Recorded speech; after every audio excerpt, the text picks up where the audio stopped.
हो, सगळ्यांना घाबरवणारी एक गोष्ट सांगतो हा. एक मिनिट. ही फाईल आहे. समजा हे तुमचं काही काम नाही आता. हे ना रिसिव्हरच्या ह्याच्यावर एक एम्प्टी फाईल असते. हे की लॉगर म्हणून एक कन्सेप्ट असते. समजा तुमच्या कम्प्युटरमध्ये ती आहे. तुम्ही जे काय एंटर करायला आता समजा मी इथं माझं ईमेल टाकायलो.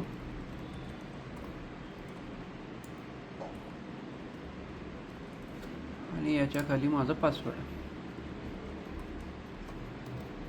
हे माझा पासवर्ड झाला. हे माझं ईमेल पासवर्ड आहे बघा, sairaj@123. आता इथं तुम्ही करता लॉग इन, तुमचं काम संपलं. पण हॅकरकडे आधीच पासवर्ड आला, ईमेल आलं आणि हे कॅमेऱ्यात बी असते सगळं. कॅमेरा तुमचा 24 तास चालू राहत असते. मला वाटायले बघा, कॅमेरा चालू केल्यास इथं लाईट यायला वरती किंवा तुम्ही शटर बंद करायले, काही नसते तसं कन्सेप्ट. हॅकरला पूर्ण कंटिन्यू दिसत असते.